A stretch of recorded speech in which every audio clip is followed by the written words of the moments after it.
Salut tout le monde, j'espère que vous allez très bien en ce lundi 9 mai, ce jour férié. On est là pour débriefer ce Game 2 des finales NBA. OKC revient partout dans la série. Une bien belle victoire pour le Thunder au terme d'un match qui a été plus ou moins maîtrisé du début à la fin. Pas de comeback pour les enfants d'Indiana. OKC a enfin fait le boulot. Et pour débriefer ce match 2, je suis accompagné de la même personne qui avait débriefé ce Game 1 avec moi. Tom, comment vas-tu? Bah, ça va, on a reconduit le même duo que lors du comeback terrible du Game 1. Là, pour le coup, ça s'est quand même vachement mieux passé pour OKC. Et voilà, bon, bah, on disait que le Thunder devait prendre ce match 2 pour pas se retrouver dans une situation très inconfortable. Voilà, il y a un partout. Après un match vraiment convaincant de la part d'OKC, on va en parler. Mais voilà, au moins, le Thunder s'envole à Indiana en ayant besoin d'un match et pas forcément de prendre les deux là-bas. Ce serait bien de prendre les deux quand même, mais au moins voilà, tu te mets pas à avoir perdu tes deux premiers matchs de suite à domicile. Donc c'est la première fois qu'Indiana se fait égaliser. Hein. Je crois que Oui, ils c'est se ça. Hein. retrouvent à Ouais, plus que- égalité voilà, en c'est dehors ça. de 0-0. Tout à fait. C'est une grande première pour eux. Effectivement, on aura l'occasion d'en reparler à la toute fin de ce match 3. J'ai envie de dire, dans l'Indiana, avant même de commencer à penser au match 4, il faudra déjà aborder le match 3. Mais effectivement, merci à tous les rapaces, un petit peu comme prévu, on va pas se mentir. Merci à tous les rapaces qui ont été très très très présents, extrêmement présents sur le débrief du Game 1. J'ai comme l'impression qu'il y aura quand même un peu moins de gens qui seront là pour voir nos têtes débriefer ce match-là. Mais bon, ça fait partie du jeu. On salue aussi les fans des Pacers, en particulier le fan des Pacers dans les commentaires du débrief du Game 1 qui nous avait dit on verra si ce sera grave quand il y aura 2-0 Indiana. Ah, raté, pour le coup Tout va bien. raté, mais bon, ça fait partie du jeu, ça fait partie du jeu, et voilà, si vous êtes un rapace, mais que notre contenu vous intéresse tout de même, vous pouvez vous abonner, vous pouvez laisser des pouces, vous pouvez follow la chaîne sur Twitch, vous pouvez vous abonner à notre compte Twitter, bref, le tarif habituel, j'ai envie de dire. On va pouvoir débriefer ce match 2. Tu as parlé, Tom, du fait que on avait reconduit chez War Thunder la même line-up pour le match 2 que celle qui avait été utilisée au match 1. Ça a été aussi le cas de Mark Denloat, qui a continué avec sa line-up du Game 1, avec sa line-up où c'est Chet Hartenstein qui sort du banc, et avec Chet au poste 5 et Kayson Wallace qui est titulaire. Bon, c'était pas une grande surprise. On savait que Mark Denloat allait continuer dans ce domaine-là. Par contre, on est sur un match qui a été beaucoup plus offensif de la part du Thunder, où à la fin du Game 1, on en avait parlé. On avait dit que le match se perdait avant tout offensivement, puisque la défense des Pacers avait été relativement bien tenue. Bah là, tu vois que sur ce match-là, lorsque OKC commence à trouver des solutions en attaque, lorsque OKC commence à être un petit peu plus agressif et commence à être un petit peu plus efficace, bah tu vois que l'attaque des Pacers, elle n'est pas capable de suivre le rythme. Et quand tu fais un peu déjouer cette défense d'Indiana, eh ben, tu peux quand même trouver le moyen de leur faire mal. Donc un peu ton ressenti, toi, Tom, sur ce match 2, déjà, bon, effectivement, il y avait peut-être un gros niveau de stress pour nous tous parce que on n'avait pas forcément envie que le Thunder se retrouve mené 2-0. Et puis il y avait aussi, je sais pas pour toi, mais de mon côté, il y avait ce stress dont on avait parlé à la fin du Game 1 où même à plus 22 début de quatrième quart-temps, moi je continue à stresser. D'ailleurs, j'étais pas très loin parce qu'on avait fait les pronostics à la fin du Game 1, j'avais dit écart final plus 12 avec genre un plus 25 au KC à la fin du troisième quart. Je crois qu'au KC doit mener le troisième quart, doit y avoir plus 20. Bon, l'écart final est à 16, mais finalement, j'étais pas si loin que ça en termes de scénario de match. Ah, sur le scénar, on avait plutôt bien vu. J'ai dit plus 14, je crois aussi. Enfin, on est pas très loin du score final, franchement. Ouais. Mais oui, il y a toujours ce stress. Et oui, il y avait plus 19 à l'entame Mhm. du quatrième quart-temps. Tu vois, ouais, c'était à peu près le scénario qui avait été envisagé. Et ouais, bah oui, forcément du stress parce que bon, on est en finale NBA, t'es mené 1-0, oui. Et quand tu vois tout l'historique d'Indiana sur ces playoffs, C'est surtout ça. ouais, Parce que c'est, si ça avait été les Wolves, on va être très honnête, j'aurais été beaucoup plus serein. Et vraiment, cette série face à Indiana et ce match 2 face à Indiana me rappelle les moments de stress et de tension que j'ai pu avoir sur la série face à Denver, que je n'ai jamais eu sur l'intégralité de la série face aux Wolves. ouais, c'est un peu ça. Bon, après, contre les Wolves, on prend les deux premiers, de Ouais, mais manière même quand t'es autoritaire, tu vois, mené, ouais, tu vois, il n'y a pas de stress. Alors que là, même, tu vois, quand il y avait plus 20 au KC face aux Wolves, j'étais en mode, bon, ouais, match plié. Là, quand il y a plus 20 face aux Pacers, je suis en mode, faut continuer d'appuyer parce que les mecs, ils vont revenir à un moment. ouais. Oui, quand tu commences à avoir des coups de chaud d'Aaron Smith, tout ça, tu fais, oula, attention. De Miles Turner. Attention. Bon, vers le début de quatrième quart, ça commençait à quand même bien se goupiller cette histoire-là. C'est Ah bah remonté à oui. plus 22 à un moment donné. Non, c'était. Quand c'est Haliburton qui C'était, commence à marquer, tu sens que le match est plutôt bien. Soit le match est perdu parce que tu le perds dans les ultimes secondes, soit tu l'as gagné parce que le book se dit oh là attends mais là si je tente pas de plus de tirs là mon Finals MVP si jamais je remporte le titre je vais pas l'avoir donc vite faut que je score.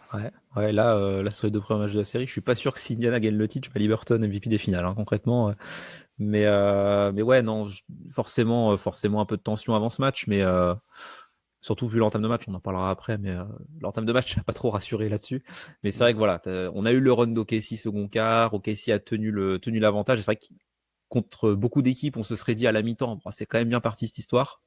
Contre Indiana, on est un peu plus stressé. J'avoue que c'est vraiment dans le 4e quart, je me suis dit, bon allez, là il y a plus 20, même avec des coups de chaud de joueurs d'Indiana, OKC garde l'avance. C'est quand même bien parti, donc il y a quand même eu un garbage time au final. Non, ça c'est bien coupé. C'est un match globalement bien maîtrisé de la part d'OKC. Il y a eu quelques temps faibles quand même pendant la rencontre, mais globalement Thunder a plutôt bien tenu son rang et voilà pour aller chercher la première victoire des finales. Donc match stressant au début, mais je suis quand même plutôt rassuré de la performance d'OKC sur ce match 2, plutôt optimiste pour la suite, même si on en parlera en fin de podcast. Mais voilà, c'est une belle victoire pour ouvrir ton compteur dans les finales et vraiment se lancer de bon pied dans cette finale pour le coup. Oui, on en parlera à la fin, mais du constat qu'on peut faire sur ces 2 matchs qui ont été joués à Oklahoma City, mais il y a peut-être la sensation que le Thunder semble être un cran au-dessus sur quoi?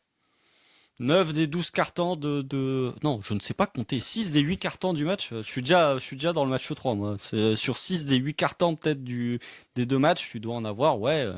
Allez, 3 où t'as Indiana et OKC qui sont au même niveau. Peut-être 2 qui sont du niveau d'Indiana. Et t'en as 3 où c'est vraiment une surdomination d'OKC. Donc, quelle est la meilleure équipe au terme de ces 2 matchs? J'ai envie de dire que c'est peut-être le Thunder et qu'OKC était peut-être la meilleure équipe sur le Game 1 et sur le Game 2. Mais bon, j'ai envie de dire qu'il y a plein d'équipes qui ont ce raisonnement quand il faut jouer les Pacers et qu'au final le bilan est de 1 partout. Donc le fait d'être meilleur sur le match 1 et le match 2 peut te laisser potentiellement un peu plus d'optimisme sur les 2 matchs à Indiana, mais toujours est-il que le bilan est toujours d'un partout. Toujours est-il que Thunder a toujours perdu l'avantage du terrain et que ce match 2 permet au moins d'égaliser dans la série et de mettre les Pacers dans une position inédite, effectivement, mais ça ne laisse rien. C'est une partie du travail qui a été fait, mais le travail reste encore très long, la route reste encore extrêmement longue avant d'atteindre les sommets que tu souhaites atteindre. Voilà. Objectif titre, hein, de toute façon. Donc là, Bien sûr. voilà, de toute façon, il faudra en prendre au moins un Indiana. Donc Oui, oui, t'es obligé, parce que si tu là, te retrouves mené 3-1, bon, 3, ça, c'est dur. C'est ouais, pas facile. on va pas Les se mentir, 3. ça commence à être compliqué après, voilà. Même si t'es mené 3-1, bon, il y a des trucs dans le sport, il y a des remontées. Je pense que ceux qui s'intéressent un peu à la balle jaune et pas orange ont vu des choses hier qui, en termes de remontée, ouais, il pouvait quand même se passer 2-3 trucs qui fait que, bon, même à 3-1, bref, on n'y est pas encore et on va pas porter le mauvais œil. Mais voilà, sur ce début de match, justement, Tom, je voudrais avoir ton avis, où tu sens que OKC a essayé d'une part de viser Tyrese Haliburton défensivement, et sur le premier quart-temps, on va pas se mentir, on t'est pas spécialement rassuré parce que en tout cas avant il y a un stretch dans le premier quart-temps où Indiana passe à 20-17 je crois avec un 3 points de Tyrese Haliburton où il y a un bang de Mike Breen. Je me dis mais d'où il sort, d'où il sort le truc, parce que voilà, Mike Breen n'a pas fait bang sur le game winner de Tyrese Haliburton. J'ai envie de dire, en tant que fan du Thunder, tant mieux, parce que ça aurait été vraiment remuer le couteau dans la plaie de se prendre un bang de Mike Breen. C'est pareil, il n'y a pas de bang de Mike Breen. Alors nous, on a la chance, pour celles et ceux qui regardent les finales NBA sur le League Pass, de ne pas avoir les incrustations au niveau des pubs que ce que ont les gens qui regardent les finales, que ce soit sur Beansport ou que ce soit de manière moins légale, on va dire. Mais ils ont rajouté les trophées là, .png absolument horrible. Dégueulasse. J'ai vu ça après. Je me suis dit, mais je suis très content en fait d'avoir le League Pass où tu n'as plus aucune pub, ce qui n'était pas le cas l'an dernier par exemple où tu te bouffais les pubs. Et là, voilà, je suis très content de pas avoir mes incrustations dégueu là, parce qu'il faut voir la tronche du logo. Et encore une fois, je trouve que c'est magnifique et c'est assez représentatif d'Adam Silver de dire en conférence de presse à la fin du Game 1, ah je comprends que les gens soient nostalgiques. C'est vrai que moi aussi, sur certaines actions, j'aime bien voir le logo des finales pour finalement se coltiner un vieux logo .png des finales mal incrusté. Je trouve que ça résume plutôt bien la couverture de ces finales NBA, que ce soit de la part de la NBA ou que ce soit de la part des diffuseurs. Mais voilà, ce premier carton, franchement, la défense d'Indiana commence à te mettre des 3 points. il y a des 3 points qui sont un petit peu improbables, notamment un 3 points en déséquilibre de Bénédicte Mathurin dans le corner qui est assez improbable. OKC a vraiment du mal à développer son jeu. On voit que Jalen Williams est toujours autant en galère. Tu vois que Chet Holmgren met un tout petit peu de temps à se mettre en jeu. Il y a des pertes de balles assez stupides aussi de la part du Thunder. Enfin voilà, un premier quart-temps, je sais pas ce que tu en as pensé, Tom, mais qui ne laissait pas vraiment craindre, ou en tout cas qui ne laissait pas vraiment présager que le Thunder, allez, 10 minutes après, allait faire un run pour passer à plus 23. Ouais, c'était pas embarqué. Alors défensivement, OKC a quand même été dans le ton d'entrée. Mais c'est plus en attaque où c'était inquiétant, entre guillemets. Même si, comme tu l'as dit, dès l'entame de match, dès la première possession, c'est Cason Wallace balle en main, il drive sur Tyrese Haliburton, il finit. Je me suis dit, oula, on repart Voilà. sur les standards du Game One. Bon là, ça a bien marché, mais pas sûr que ça fonctionne à l'avenir. Et tu vois que la première possession, donc c'est, comme tu l'as dit, c'est Kayson qui drive sur Tyrese Haliburton. Et deuxième possession, ou en tout cas assez peu après, c'est une possession où tu as Kayson Wallace qui est dans le dunker spot pour forcer Tyrese Haliburton à défendre sous le cercle, justement. Où c'est Chet qui fait un drive et qui loupe son drive et qui ensuite prend le rebond offensif et marque sur rebond offensif. Donc tu sens que dès le début, il y avait plus ou moins la volonté d'attaquer très fort sur Tyrese Haliburton. Ouais, ce qui est plutôt cohérent comme stratégie. Mais le souci, c'est qu'hormis la volonté d'attaquer à Liberton, l'attaque d'OKC a pas eu, il y avait pas grand chose qui était, qui a pas grand chose de bien en tout cas qui était produit par cette attaque d'OKC. T'es resté quand même, t'es resté quand même dans le match parce que défensivement t'as mis un impact dès le premier quart-temps qui était quand même assez dingue pour le coup. Mais ce qui était surprenant dans l'attaque d'OKC, c'est surtout que il y avait très peu de ballons pour Shai Gilgeous-Alexander en entame de match. C'était très peu lui qui créait les actions. Il y a même son premier panier, c'est un tir dans le corner à 3 points, catch and shoot. C'est son premier panier du match. On le voit quasiment jamais faire ça, mais bon, pour le coup, pourquoi pas. Mais c'est vrai que dans la création offensive, en tout cas, t'as eu du mal à mettre à mal la défense des Pacers parce que il y avait pas vraiment de joueurs qui prenaient feu. Comme tu l'as dit, J-Dub, l'entame de match, elle est pas bonne pour le coup offensivement. Ouais, catastrophique. Voilà. Il arrive même pas à attraper la balle.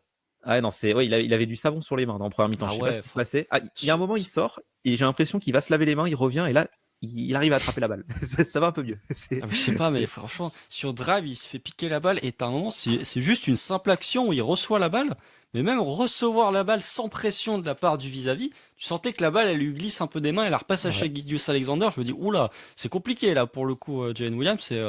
Bon, son match a pas été extraordinaire non plus. Il se rattrape bien en deuxième Il y mi-temps, a mieux mais quand même. il y a mieux, il y Me- a mieux, il y a mieux. Même Ouais, même dans le second quart, on parlera du second quart avec les minutes s'enchaînent, mais il y avait quand même du mieux pour le coup. Et il y a c'était de pas la lui provocation l'élément. de lancer. Voilà, il y a de l'agressivité. C'était pas lui l'élément principal qui a déclenché notamment le run du second quart-temps. On en parlera après. Mais il y avait quand même du mieux pour le coup. Mais c'est vrai que l'entame de match, il n'arrivait pas à attraper un ballon. Quand tu revois les déclats, la pression est un privilège.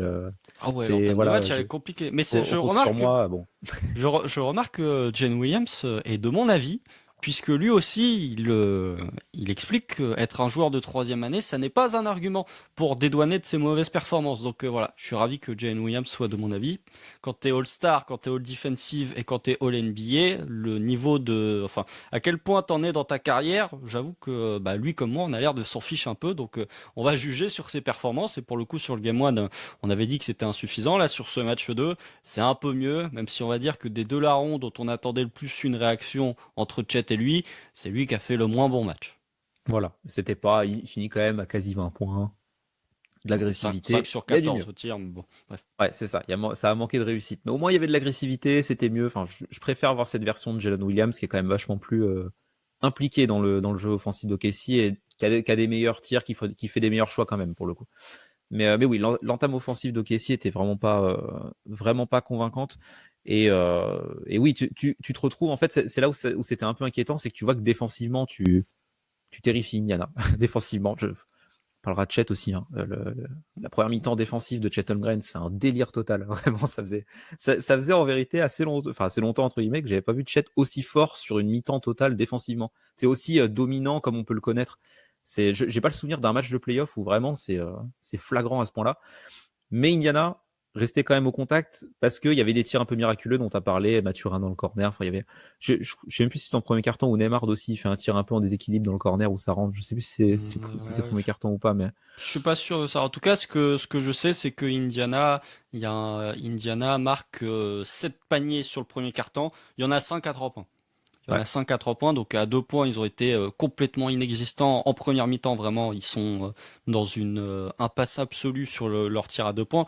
Et vraiment, ce qu'ils ont essayé de faire, et là, pour le coup, je vais un peu moins critiquer Tyrese Haliburton, même si au final, moi, ça me va très bien, hein, les prestations d'Haliburton, hormis le game winner sur le game one. Moi, je suis content hein, qu'Haliburton y joue à ce niveau-là. Par contre, tu sens qu'il y a clairement une différence sur les minutes avec et sur les minutes sans Ouais. Tyrese Haliburton. Déjà au niveau du spacing, parce qu'on en reparlera, notamment dans le troisième quart-temps, où à partir du moment où Tyrese Haliburton sort et à partir du moment où Miles Turner sort, parce qu'ils ont joué des minutes sans les deux, le spacing des Pacers c'est quand même pas la même, et puis surtout leur passing quand même, et leur capacité à renverser le jeu et à se créer des tirs ouverts est quand même pas le même à partir du moment où tu as Tyrese Haliburton qui n'est pas sur le parquet, ou les moments où il est sur le parquet. Et dans le premier quart-temps, on peut le critiquer, etc., etc. N'empêche qu'il termine avec 3 passes décisives, sachant que il termine le match à 6, donc il fait 50% de ses assises dans le premier quart-temps.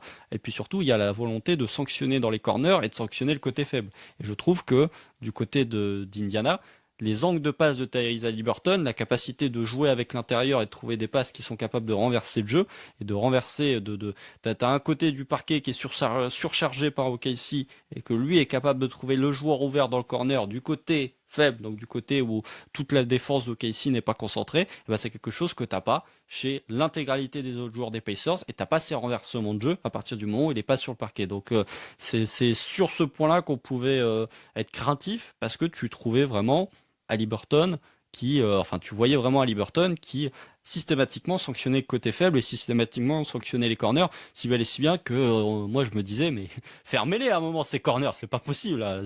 Il faut les fermer parce que tu vas encore te faire sanctionner. D'ailleurs Indiana a encore plus ou moins bien tiré dans les corners à 3 points puisqu'il termine à 6 sur 15 dans les corners. Alors pour eux c'est pas une bonne performance, 40% à 3 points dans les corners, mais à l'échelle de la NBA c'est une bonne performance en termes de réussite au tir. C'est plutôt dans les non-corners où ils ont pas été efficaces. Ouais, et puis resserrer dans les corners, on a vu qu'OKC s'est quand même aussi adapté en deuxième mi-temps là-dessus. Oui. Était plus agressif sur les corners et où la réussite d'Indiana a quand même drastiquement chuté en deuxième mi-temps dans ce secteur-là, parce que globalement, sinon, elle était meilleure qu'en première mi-temps. Mais tu vois, dans les corners, ils sont à 2 sur 8 en deuxième mi-temps. Donc, il y a eu une vraie adaptation d'OKC. Et oui, comme tu l'as dit, c'est vrai que Haliburton, alors il fait vraiment pas un bon match pour le coup au global, mais c'est vrai que déjà, tu vois, le plus-minus, il est à -5 sur un match qui est perdu de 16 points d'Indiana. Donc, tu sens que les Bon, minutes sans Haliburton sont compliquées. ça après le plus-minus chez est à 5. Oui, ça veut pas tout dire. Bon, Ça veut pas tout dire, mais je trouve que ça montre bien le fait qu'Indiana, même avec un Haliburton qui est pas franchement flamboyant pour l'instant, c'est final, hormis le game winner, bah, ils sont quand même ultra dépendants de lui quoi, pour sublimer leur attaque. Et c'est surtout que quand Haliburton sort, souvent c'est TJ McConnell qui rentre. Et là, du coup, ça casse le spacing d'Indiana. C'est là où OKC a un peu plus de liberté et peut un peu plus sortir sur les shooters sur le terrain, parce qu'ils sont pas 5 shooters, justement. même si t'as mis Donc, à 3 points dans le corner, TJ oui, McConnell et c'est vrai. à ce Grand ouvert. moment-là, je me suis dit c'est pas possible. Va toujours y avoir un mec pour te mettre à 3 points dès qu'ils sont dans les cordes quoi. Et il y a eu Ouais.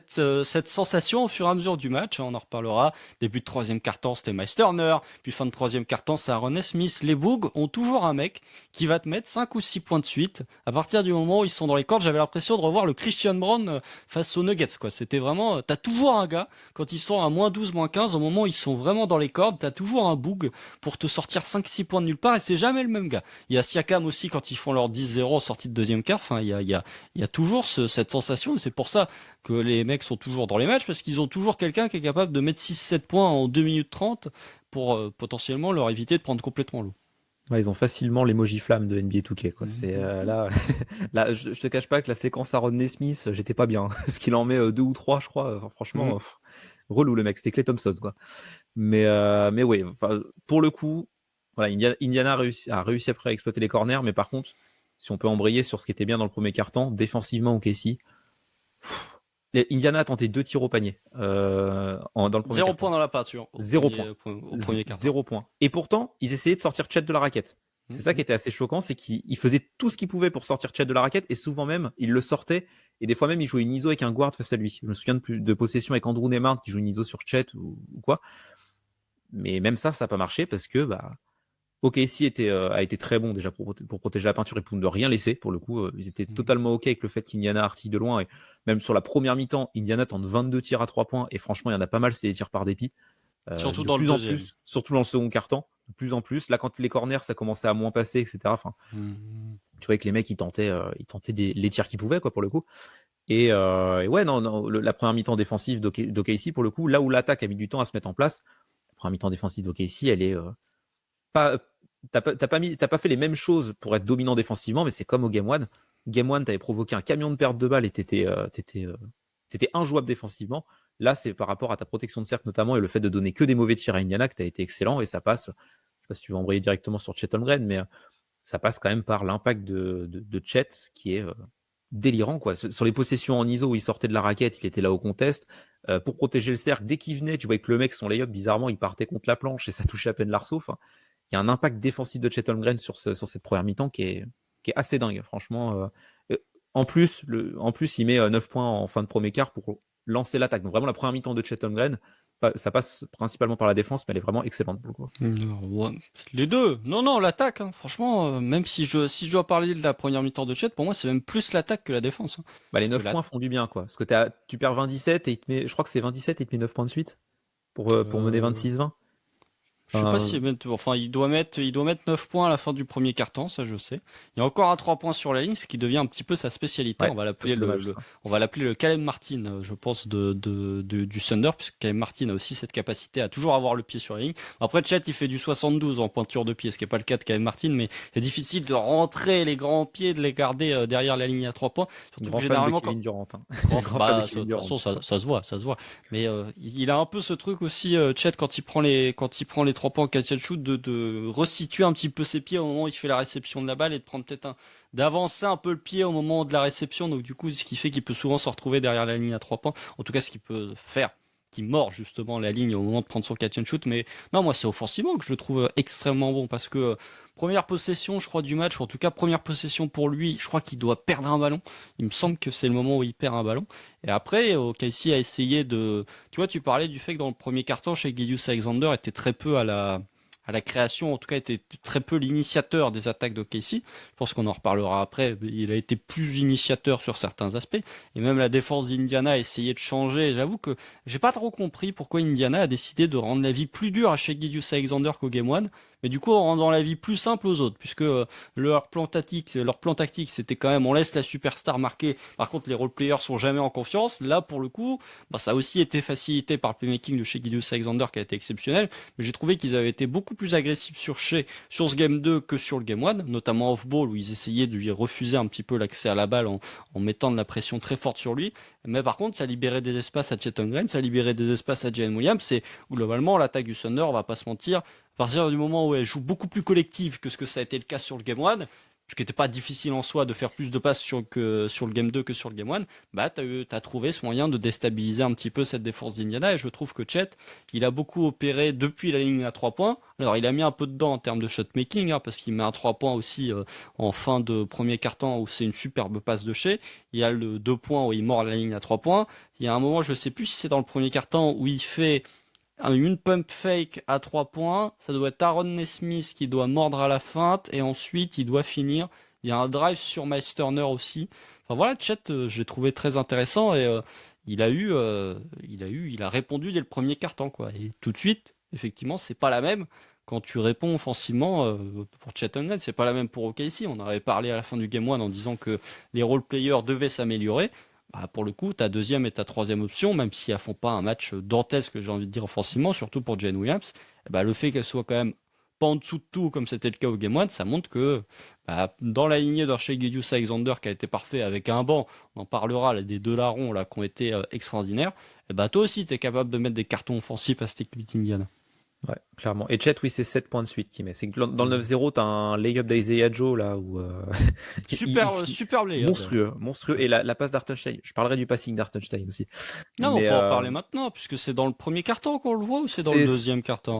bah, un peu premier, mais c'est surtout second carton, je crois, où vraiment il y a du end-off, il y a il y a des Oui, mais choses qu'on voyait plus. Qu'on voyait surtout plus de du end-off, mais j'ai envie de dire, au-delà du end-off, il y a la double big line-up, qui est aussi. le moment qu'on attendait un peu. Ou en tout cas, on se demandait est-ce que Mark Denlotte allait le faire. Mark Denlotte l'a fait, et force est de constater que ça a très bien marché. On peut C'est clair. partir, je pense, sur ce deuxième carton, où c'est un run d'OKC, et là, pour le coup, les fans des Pacers ne peuvent pas dire oui, c'est parce qu'on perd un camion de ballon, oui, machin truc, oui, machin bidule. Là, c'est de la pure défense du Thunder qui rend la vie infernale aux Pacers. Franchement, il y a un moment où... Alors déjà, tu vois, c'est la différence entre le deuxième et le premier quart-temps, c'est que dans le premier quart-temps, les Pacers étaient l'agresseur, surtout en attaque. Enfin, du coup, en attaque, quand OKC attaquait et quand Indiana défendait, dans le deuxième quart-temps, ça s'est complètement inversé. OKC prenait n'importe quel défenseur des Pacers très haut, et de l'autre côté, tu faisais des pick and roll qui étaient très hauts. D'ailleurs, c'est Nekias Duncan qui a sorti la stat, le positionnement du poseur d'écran pour OKC. Il a jamais été autant éloigné sur n'importe quel match du Thunder depuis le début de la saison. C'est-à-dire que tes pick and roll, ils partent d'extrêmement loin, ce qui permet aux joueurs d'arriver lancés, ce qui permet à Shai Gilgeous-Alexander d'avoir potentiellement des shooters ouverts dans les corners. Enfin voilà, cette attaque d'OKC a vraiment été extrêmement bonne. Et tu vois les Pacers, tout aussi bons offensivement qu'ils sont, il y a un moment où quand tu commences à te faire rentrer dedans, t'as plusieurs actions où t'as Nembhard ou t'as Aaron Smith qui se retrouvent semi-ouverts à 3 points. Je pense qu'au Game 1, ils le prennent. Là, ils ont une demi-seconde d'hésitation qu'il faut que non, je repasse la balle à Liberton et tu sens que cette attaque, elle commence à se retrouver dans une situation qui est galère. T'as beaucoup de tirs justement qui sont contestés à ce moment-là. T'as des tirs à 3 points qui sont pris parce que t'as pas d'autre solution. Et bizarrement, ces tirs-là, bah, ils sont pas pris en rythme, ils sont pas pris dans les bonnes conditions. C'est des tirs à 3 points qui tombent pas dedans. Ils mettent absolument rien au cercle. Et puis, je trouve que t'as pas meilleur représentation d'à quel point la défense du Thunder a mis l'attaque d'Indiana dans un espèce de purgatoire que cette séquence, tu en as parlé tout à l'heure, Tom, où tu as Liberton qui essaie de jouer une ISO sur Chet, et Chet le défend, comme s'il avait la mobilité de, je sais pas, de Kevin Love en Game 7 quand il doit défendre Stephen Curry alors qu'il reste 30 secondes dans le quatrième quart-temps, quoi. C'est vraiment, il trouve la mobilité de sa vie, et sur la possession, à Liberton, franchement, il tente tout, hein. Mais il peut rien faire. Alors, je pense que s'il avait le pull-up à 3 points, il y a une fraction de seconde où il aurait pu pull-up, parce qu'il y a un moment où Chet est un tout petit peu hors de position, mais il y a que Stephen Curry ou Damian Lillard qui peuvent prendre ce genre de tir, et comme Haliburton n'a pas le pull-up à 3 points, il a pas pu, mais il se fait mettre, Chet le défend parfaitement, quoi. Je trouve que ça résume plutôt bien ce deuxième quart-temps où OKC a été agressif. OKC a profité des minutes sans Haliburton pour ne pas se faire sanctionner sur le passing, et quand c'est Bénédicte Mathurin qui porte la balle, c'est pas la même en termes de playmaking que quand c'est Tyrese Haliburton. Et de l'autre côté, l'attaque et surtout la double big line-up ne t'a pas empêché de perdre en termes de spacing parce que tu as eu l'incroyable entrée d'Aaron Wiggins qui plantait tout dedans à 3 points, et ça fait que quand tu mets tous ces éléments l'un collé à l'autre, OKC se retrouve à plus 23 à un moment. Ouais. Ouais, t'as 52-29. Et Indiana recolle un peu après, mais. Oui, il y a un 10-0. Ouais, 10-0 direct. Dommage. Mais oui, tu fais un giga run déjà qui commence sans Shai sur le terrain. Pour le coup, c'est là où Aaron Wiggins a été important, c'est qu'on en parlait au Game 1, il avait très peu été utilisé balle en main, et Daigneault avait même plus donné de ballon à AJ Mitchell qu'à Aaron Wiggins, ce qui est assez surprenant. On n'a pas vu AJ Mitchell, c'est bizarre. Ouais, bizarrement, pas d'AJ Mitchell, Aaron Wiggins y rentre, il a la balle en main, ça se passe bien. C'est curieux. Étrange. Après, Aaron Wiggins a mis des step back à 3 points aussi, mais c'était... Attends, je suis désolé. Il y a un moment où Obi Toppin il met 5-3 points au Game 1. Faut bien qu'il y ait un joueur d'OKC qui ait le droit de mettre 5-3 points au Game 1. Et puis Andrew Nembhard, là, son step back qu'il met sur Shai Gilgeous-Alexander, celui d'Aaron Wiggins, c'est plus ou moins le même. Hein. Et encore, Aaron Wiggins, il est plus proche de la ligne à 3 points. Donc, je suis désolé, nous aussi, on a le droit d'avoir un petit peu de magie noire. C'est vrai, mais puis les fins observateurs d'Aaron Wiggins savent qu'il l'a déjà fait, donc c'est un tir qu'il maîtrise, voilà. Et puis surtout Aaron Wiggins, je crois qu'il joue pas du premier carton. Début de deuxième carton, il arrive, il met un espèce de spin move là au tout début pour marquer sur je sais plus quel joueur. T'as alors déjà c'est Aaron Wiggins move. Les gens qui sont surpris de ce move, c'est des gens qui n'ont pas regardé OKC, en tout cas qui n'ont pas suffisamment regardé les performances d'Aaron Wiggins. Et là tu te fais lui peut potentiellement être dans un bon soir. Ouais, dès le premier move, c'est vrai que tu vois qu'il est. C'est là où tu te dis, oula, Aaron Wiggins avec basketball, attention. Aaron Wiggins qui joue avec de la confiance. Attention, est-ce qu'on va sortir les mêmes? Eh bah oui, oui, parce que il finit à 17 points le match, mais oui, très très bonne entrée d'Aaron Wiggins, bonne entrée de Caruso aussi qui a mis des tirs sur ce match, ce qui a fait du bien pour le coup. Mais là on avait du bon Caruso. Je crois que son premier panier, c'est sur une passe d'Hartenstein où c'est un catch and shoot en mouvement. Oui, super passe de chez qui drive, ça vient doubler, ouais. Il fait un bien in the back pour Hartenstein. Caruso se resitue dans le corner à gauche où il n'y a personne. Hartenstein le sert, effectivement, 3 points en déséquilibre, mais en tout cas après limite un off-screen de la part de Caruso. Ouais, c'est ça. Vraiment. Il était pas en déséquilibre. Ouais. Mais non, ouais, très bon impact des joueurs d'OKC parce que dans ce run pour passer à plus 23, tu as un 16-7 qui est mis en chais où tu passes déjà à plus 15 et où tu as du coup Wiggins, Caruso, Hartenstein. L'impact d'Hartenstein sur la première mi-temps, il est énorme pour le coup. Parce que oui, il marque pas Hartenstein, mais alors la pose d'écran d'Hartenstein, t'en as parlé, les écrans posés haut. Qu'est-ce que ça faisait du bien, ça crée du décalage à chaque fois. Et Bien sûr. si Aaron Wiggins a pu s'exprimer notamment balle en main, c'est parce que Hartenstein, quand il te pose un écran LCD, Steven Adams, là, ça fait quand même vachement du bien pour éliminer le défenseur. Il y a eu du passing dans le second quart-temps. Il fait pas de passe décisive, mais pourtant, il a distribué tellement de bonnes choses, Hartenstein, sur ce second quart. C'est assez surprenant qu'il n'ait pas eu de passe D, mais il a fluidifié l'attaque. Puis même, défensivement, tu as parlé de la line-up à deux grands. Enfin, Chet Hartenstein, c'était injouable pour le coup. Déjà que tu arrivais à bien protéger le cercle en ayant que Chet, quand tu as mis les deux, c'était impossible pour Indiana d'aller scorer au panier. Enfin, impact énorme d'Hartenstein, aussi gros impact que Wiggins ou Caruso en sortie de banc. Tu as même eu une bonne entrée de Kenrich dans ce second carton, qui était intéressant défensivement notamment, où il était plus utilisé au poste 4 à côté d'un intérieur et où ça marchait beaucoup mieux pour le coup. Enfin voilà, le banc d'OKC a fait du super taf. Et bon, quand t'as Shea qui revient et que t'es passé à plus 1 parce que t'as fait un run, Shea en plus, il s'est pas fait prier, il a appuyé sur l'accélérateur, il est passé, il a passé la 4e vitesse, il s'est mis à cuisiner la défense la défense d'Indiana, que ce soit via du scoring ou du playmaking. Là, à ce moment-là, c'est pour ça que tu passes à plus 23, c'est vraiment OKC a continué d'éteindre l'attaque d'Indiana et en même temps a commencé à trouver du rythme en attaque. Donc ouais, à ce moment-là, quand tu vois le début de second quart-temps, là c'est la version d'OKC qui est injouable. Personne peut arrêter cette équipe quand elle est dans ce niveau de production offensive et ce niveau de qualité en fait qui est produit sur le terrain des deux côtés du terrain pour le coup. Oui, et puis surtout, il y a un point que je trouve intéressant sur la double big lineup, enfin même sur les rotations en général, c'est que tu as parlé de l'entrée Kenrich sur ce carton, soit OKC joue avec les deux bigs, soit OKC joue avec un vrai poste 4 avec Kenrich, qui est accolé à Chet, parce qu'il me semble que Kenrich joue pas avec Hartenstein. Et globalement, les minutes de Kenrich, même s'il score pas comme d'habitude, ont été très satisfaisantes, parce qu'il y a 4 rebonds, il y a 2 passes décisives. Enfin, voilà, c'est aussi un carton où OKC prend 4 rebonds off.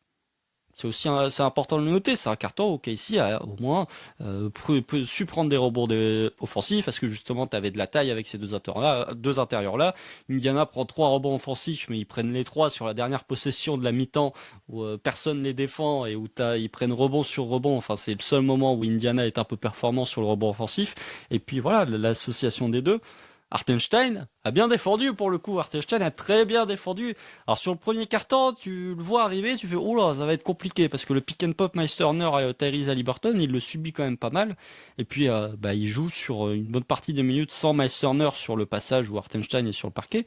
Donc défensivement, il a pas ce problème-là. Il est obligé de sortir parfois sur Obi Toppin, il est obligé de sortir parfois sur Pascal Siakam, mais c'est quand même un peu moins difficile que de sortir sur Meisterner. Et il fait des close-out. Alors ça, c'est plus en deuxième mi-temps, mais il y a un close-out d'Isaiah Hartenstein à 3 points. Je me dis, qu'est-ce qui se passe, quoi? Je l'ai jamais vu aussi mobile et je l'ai jamais vu aussi rapide de sa vie. Donc ouais, l'entrée d'Hartenstein a vraiment été très intéressante. Elle a aidé grandement à fluidifier le jeu. Puis comme Indiana mettait pas dedans à 3 points, en fait, t'avais pas cette problématique de te faire ouvrir puisqu'il loupait les 3 de toute manière. Et de l'autre côté du terrain, je trouve que ouais, les deux ont été très bien utilisés. Casey a enfin su profiter de la taille. Puis tu te retrouves à plus 23 parce que Wiggins est en feu, etc., etc. Même si on devait donner un petit point négatif, c'est que tu passes à plus 23. Oui, plus 23, ça doit 52-29. Tu te prends un 10-0 direct. Et le 10-0, il est quand même franchement évitable, ou c'est un Ah, il est 10-0 horrible. juste de Pascal Siakam. On va être très honnête, c'est Pascal Siakam qui fait un one. C'est une perte de balles d'OKC qui n'a aucun sens, où t'as 3 joueurs qui la sauvent alors qu'elles sont à 2 doigts de sortir en touche. Enfin, c'est un truc qui n'a absolument aucun sens. Je crois que t'as un 3 points aussi à un moment de, je sais plus quel gars des Pacers. Et à ce moment-là, je vais pas te mentir, quand tu vois OKC passer à plus 23 et que tu vois que d'un coup Indiana est capable de te sortir un 10-0 pour revenir à moins 13, t'es en mode c'est pas possible, mais les mecs ils sont incroyables en fait. Tu te dis, bon non, c'était trop facile, ça paraissait trop facile pour remporter le match, va falloir continuer d'appuyer. Ouais, non, le 10-0, il pique. Il pique pour le coup. J'en remets une quand même sur la défense des deux intérieurs face à Obi Toppin, parce qu'Obi Toppin, il a pris. Hein. Dès qu'il avait un 3 points dans le corner, c'était soit Chet, soit Hartenstein qui montait sur lui comme un dégénéré. Et bizarrement, il On a, était pas à 5 sur 7 comme au Game 1 ou 5 sur 8, je sais plus. je crois que c'était 5 sur 8. Bah là, il a 1 sur 5. Voilà. Et Et 1 sur sachant qu'il 8 avait au mis tir le premier. globalement. Ouais, c'est match plus compliqué pour Obi Toppin, mais là, ouais, bon, quand t'as un seven footer qui arrive comme un dégénéré sur toi pour te contester, c'est pas facile. Mais oui, pour en revenir au 10-0, effectivement, tu vois, c'est le premier des deux gros moments de stress de ce match pour le coup, parce que là, plus 23, tu passes à plus 13. Il y a franchement, Siakam, il y a deux paniers, c'est les mêmes actions. Oui. Il reçoit la balle à 45 à droite, il drive, il finit, il est tout seul au panier. Et première fois tu te le prends, tu te dis mais pourquoi il y a personne qui conteste. Et la deuxième, ils le refont parce qu'en fait, ils sortent Chet dans le corner. Et donc Chet, il peut pas vraiment venir en aide sur Siakam parce que sinon c'est un mec ouvert et je sais plus si c'est Rodney Smith qui est défendu par Chet à ce moment-là, je me souviens plus exactement. Mais c'est un 3 points ouvert dans le corner d'un joueur d'Indiana et vu que c'était un peu le seul spot où ils mettaient leur tir, Indiana sur cette première mi-temps, t'as pas trop envie de le laisser. Donc ouais, t'as deux actions qui sont les mêmes de la part de Siakam, mais oui, tu te prends un 10-0 qui est franchement évitable parce que ta défense s'est désorganisée sur des plays assez simples d'Indiana. Pour le coup, ils ont pas mis de choses en place complètement dingues, c'est juste qu'ils ont essayé de trouver un décalage pour Siakam et c'est tout, quoi. C'était le plan de jeu et ça a bien marché pour eux. Et oui, à ce moment-là, quand tu redescends à 13 points d'avance, ça, ça commence à puer un peu. Tu l'as dit, il y a un moment où Indiana il sauve 3 fois la balle. Je crois que c'est McConnell. Il est au bord de la ligne, il lance la balle, il se jette dans les tribunes là. Oh, ça, c'est un Après, peu t'en as un avant, autre qui se ça. rejette. Enfin, où il y en a une avec Neymar aussi. Enfin bref. Bah, Ils la ont... dernière possession de la première mi-temps, Indiana prend 3 rebonds offensifs de suite. C'est la Oui, dernière t'as ça possession. aussi. T'as ça aussi, ouais. Mais oui, quand tu vois Indiana qui commence à recoller, alors que sur la première mi-temps, tu vois que quand t'as mis la machine en route, t'étais clairement meilleur qu'eux. Tu te dis, oula, ça ressemble beaucoup au Game One, cette histoire, quand même. Attention. Mais surtout, avec t'as la dernière possession où oui, tu laisses 3 ou 4 rebonds offensifs et au final, 3, ouais. je crois qu'ils marquent des lancers. Ils font 1 sur 2 au lancer, Indiana, à un Ouais, moment donné. Neymar fait 1 sur 2 au lancer, c'est C'est tout. ça. Et t'as Caruso qui fait une remise en jeu où il l'envoie au milieu de terrain sur un joueur d'Indiana. Tu fais, mais C'est Neymar pourquoi? aussi. Ouais, et bon, heureusement, Indiana marque pas, mais là, à ce moment-là, tu dis, oula, attention. Attention, on commence à stresser un peu. Mais ouais, parce que tu reviens à plus 18, je me souviens plus de l'écart exactement au Game One, c'était plus 15 ou 16. Plus 12 à la mi-temps. Plus 12. Ah oui, plus 12, pardon. C'était plus 12. Bon, t'avais un petit peu plus d'avance quand même. Mais oui, tu reviens à plus 18 en te disant, attention, le 10-0 d'Indiana, ils sont capables de te le mettre en seconde mi-temps aussi. Donc, c'était pas le moment le plus rassurant pour le coup. C'est peut-être le seul moment où Siakam a été productif du match, mais il pouvait Au faire mal. troisième carton un peu. Troisième carton un peu. Alors, Ouais, passe. il profitait de Miles Turner qui attire un peu l'attention, quoi. Ouais, mais tu Mais- vois, moi, ça me permet de me rendre compte d'un truc. Pascal Siakam a une des mécaniques au lancer franc qui est la plus cringesque possible, quoi. Il y c'est a un bizarre, ouais. hitch, il y a un petit hitch. J'avais pas le souvenir de Pascal Siakam qui avait autant ce hitch sur les lancers francs sur les précédentes années. C'est très très désagréable à regarder. Ça doit être très désagréable aussi pour tous ceux qui jouent au basket et qui savent tirer des lancers francs à peu près correctement. Et puis surtout, comme il y a un petit hitch, donc il y a limite un temps d'arrêt, ça fait des lane violations absolument partout pour tout le monde. Et Mm. bizarrement, elles n'ont pas été sifflées comme celle qui a été sifflée au Game One. Mais bon, ça c'est un autre débat. On reparlera de l'arbitrage en deuxième mi-temps, puisque sans critiquer ou sans dire que ça a été bien, l'arbitrage a quand même eu son importance en deuxième mi-temps, que ce soit pour OKC ou pour Indiana. D'ailleurs, ça changeait quand même Oui. pas grand-chose. Mais oui, je suis d'accord avec toi sur le ressenti qu'on pouvait avoir en rentrant au vestiaire, enfin, lorsque les joueurs rentrent au vestiaire à la fin de la première mi-temps, c'est que moi, je me souviens très bien m'être dit, il y a plus 18, devrait y avoir plus 25. Quoi. C'est Ouais. vraiment ce que je me suis dit. T'avais pas cette sensation d'avoir laissé la porte un peu entrouverte aux Pacers comme ça avait été le cas sur la première mi-temps du Game 1 où vraiment ils étaient en dessous de tout et il y avait que 12 points d'écart. Là, pour le coup, 18, t'as un matelas quand même un peu plus confortable. Tu sentais que t'étais vraiment capable de leur mettre un run et on va dire que les ajustements du côté de Rick Carlisle, la première mi-temps du Game 1, c'était bon bah arrêtez de perdre des ballons. Là pour le coup, sur la première mi-temps du Game 2, il y avait quand même moins de trucs où il y avait quand même moins de marge de manœuvre, il y avait quand même moins de marge justement pour s'améliorer que ce qu'il pouvait avoir sur le Game 1. Donc tu te disais tu étais quand même capable de faire un peu mieux. Et puis surtout l'attaque a été de bien meilleure facture puisque première mi-temps du Game 1, je crois que tu termines à 37% de réussite au tir. Première mi-temps du Game 2, tu termines à 51% de réussite au tir pour OKC. Donc tu avais quand même cet aspect-là où l'attaque avait nettement progressé par rapport au Game 1. Puis la stat qui montre que dans tous les cas, ça va pas être une bataille de transition, puisque j'en avais parlé sur le Game 1, j'en reparle sur ce Game 2. Déjà, Indiana a joué 8,7% de leurs actions en transition. C'est dans le 10e centile. Il y a 90% des équipes qui ont fait mieux sur cette campagne de playoff, donc ça montre à quel point OKC a été extrêmement fort pour éviter les transitions du côté d'Indiana. Et puis si on regarde les points pour 100 possessions, Indiana aurait marqué en jouant sans possession de transition, 75 points. 11e centile, OKC aurait marqué 90 points, 18e centile. Donc globalement, la transition, si vous êtes OKC ou Indiana, vous pouvez oublier sur cette série, puisque j'ai l'impression qu'aucune des deux équipes ne va vous donner du jeu de transition, donc il va falloir se débrouiller autrement. OKC c'est bien mieux débrouiller avec notamment une bien meilleure exécution sur demi-terrain, puisque sur demi-terrain, OKC termine dans le 94e centile sur points par possession, 119,8 points pour 100 possessions sur demi-terrain, tu es dans le 94e centile sur la campagne de playoff, tu fais mieux que 94% des équipes, ce qui est, on va pas se mentir, intéressant, mais ce qui n'est pas forcément source d'espoir pour la suite. En tout cas, je suis pas sûr que tu puisses vraiment te baser sur une telle efficacité demi-terrain pour le restant de la série. Ah, disons que si OKC fait ça tout le reste de la série, ça va être compliqué pour les Pacers. Ouais. Alors 4-1, hein, je vous le dis. Hein. Ah, je sais pas. Mais... Ah, s'ils le font, mais c'est quand même peu probable d'être aussi fort sur demi-terrain que sur ce match quand même. Enfin, disons que si tu joues aussi bien sur demi-terrain et que tu prends une action sur 3 se termine par un rebond offensif du Thunder comme c'est le cas là, ça va être difficile là, effectivement pour les Pacers de stopper l'attaque. Ouais, ça va pas être simple. Mais et puis avec du Aaron Wiggins aussi chaud, même Alex Caruso, il plante 20 pions, Alex Caruso quand même sur ce match. Hein. Alex Caruso, jusqu'au milieu du 4e quart-temps, il outscore l'intégralité du banc d'Indiana. Ouais, c'est délire. Et puis pas mal d'actions, enfin beaucoup d'actions off-ball. Bon, c'est Caruso, mais que ce soit du 3 points ou même du cut au panier, parce qu'il y a eu plusieurs fois les mêmes possessions où il se retrouve à recevoir la balle dans le dunker spot dos à l'arceau, et où du coup il fait un petit lay-up par la suite pour la déposer.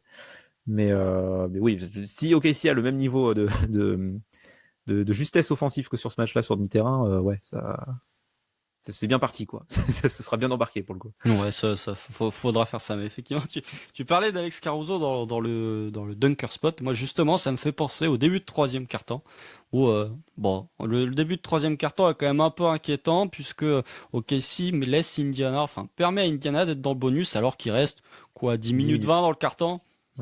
Au 10 minutes 20 dans le carton, et là tu te dis, oh, c'est pas possible, les mecs ils vont revenir, ils mettent pas un panier en attaque, ils vont revenir grâce au lancer franc, ils vont grignoter le lead comme ça. Ce qu'ils font un petit peu, hein, t'as Miles Turner qui fait un petit peu de bully ball sur Chet Holmgren, et là tu sens que c'est le carton où les arbitres ils ont fait. Alors, on n'a pas été les stars de la soirée, mais par contre là vous allez nous voir tout le temps, puisque je crois qu'il y a 26 lancers francs tentés par les deux équipes en cumulé sur ce 3e carton. C'est un truc absolument immonde. Alors on peut pas dire que ça a été déséquilibré dans un sens comme dans l'autre, puisque je crois qu'OKC doit en tenter 14 et Indiana doit en tenter 12. Ça doit être c'est 14 chacun.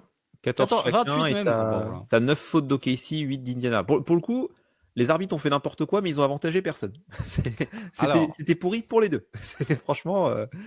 Les deux. En plus, tu commences à voir, même dans le 4e quart-temps, les deux coachs qui s'énervent pour des décisions arbitrales. Souvent, c'est signe quand même que l'arbitrage a été bien pourri. Quand les deux coachs se sentent voler, quoi. C'est quand même quelque chose. Hein. Déjà, en première mi-temps, t'as un N1 qui est transformé en faute offensive de Caruso, où Andrew Nembhard, il défend avec l'épaule en avant. Il est pas du tout statique. Ouais, voilà, il bouge, quoi. Mais bon, bref. On est dans le 4e, on est dans le 3e quart-temps. Je crois qu'on doit être dans le 4e quart-temps, où t'as le goaltending de Thomas Bryant, où il met la main sous le panier. On est en finale NBA. La main passe dans le panier. Littéralement interdit par les règles du basket, mais les arbitres se sont dit non, c'est un compte valide. Bon, non, mais on est surtout le truc, c'est qu'on est en finale NBA, donc on est censé avoir les meilleurs arbitres en fait. Et quand tu vois que t'as un truc aussi grossier que Richard Jefferson, il est à 15 bornes de l'action, en train de commenter pour ESPN, et que lui il voit le goaltending, et que t'as l'autre là qui est 2 mètres en dessous et qui le voit pas, t'es en mode bon, ok. Et puis bref, tu vois le filet bouger ou ce genre de truc, tu fais il y a un truc là, il y a quelque chose. Il y a même un moment aussi où, parce que là on remémorise plutôt les actions qui ont été préjudiciables à OKC, mais je pense que les fans des Pacers ils en ont qui leur reviennent aussi, tu vois. Justement, il y a une action où t'as OKC où je sais plus quel call il y a, et l'arbitre fait son call. Et t'as Daigneault qui demande un challenge et l'arbitre, il le regarde pas, il redonne la balle. Sortie de balle. Ouais, c'est une sortie de balle, voilà. Oui, une sortie de balle. Et le mec, il redonne la balle et ça relance, alors que Daigneault, il a demandé son challenge depuis 2-3 secondes. Il le demande quand même un peu tard. Il le demande quand même un petit peu tard. Mais il l'a demandé avant que l'arbitre donne la balle. Hein. Pour le coup, faut réagir, quoi. C'est limite. On va dire que c'est limite. Franchement, même les commentateurs, pour le coup, ils disaient, il a demandé un challenge, Daigneault, là. Ouais, on va dire que c'est limite. C'est dans la marge d'erreur où les arbitres sont en mode, bon, allez, on te le donne pas. Et puis, non, tu parlais du fait que les fans d'Indiana pouvaient pas trop se plaindre. Je pense sur Twitter, ça y est, il leur a fallu attendre le game 2 pour que la fanbase d'une équipe qui affronte OKC en playoff dise, ah oui, mais ils sont méchants, ils ont le droit quand même à beaucoup de physicalité comparé à nous. Donc voilà, il leur a fallu attendre le match 2 pour que ça râle sur Twitter, comme d'habitude, j'ai envie de dire, sur cette plateforme. Mais Alors que non, franchement, il y a des calls. il y a des calls. Il y en a un où c'est Neymar, il tombe devant Dort, faute de Dort. Non mais je D'accord. te jure qu'il y a des Étonnant. calls, il y a des calls qui sont sifflés à OKC. Les fans de Denver, les fans de Minnesota, ils auraient rêvé que ces calls ils soient Ouais, sifflés. c'est clair. Alors donc les Pacers, franchement, je sais pas si vous avez regardé les matchs d'OKC, mais rematez des matchs surtout de la série face à Denver et surtout de la série face à Minnesota.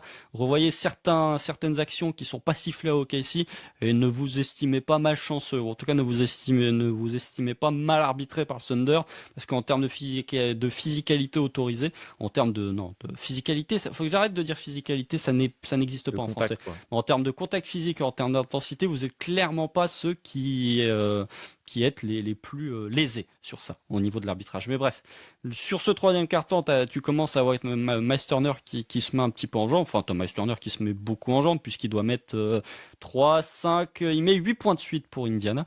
Indiana qui revient à moins 17. Et puis t'as des lancers de Pascal Siakam, et puis t'as un 3 points d'Aaron Smith. Et ce que je trouve intéressant, c'est que t'as une action d'Andrew Nembhard qui doit être tout seul sous le panier, et c'est une passe de Miles Turner justement, ce qui permet à Indiana de revenir à moins 13, 69-56. Et l'action d'après pour OKC, c'est la même action. C'est exactement la même action. Ouais. C'est Hartenstein qui fait une passe à Caruso qui est sous le panier, qui est dans le Nuggets spot. Je me dis, tiens, c'est la même action. Après, t'as un turnover de Siakam et un autre 3 points d'Alex Caruso qui permet à OKC de se redonner un peu plus de marge et de passer à plus 18.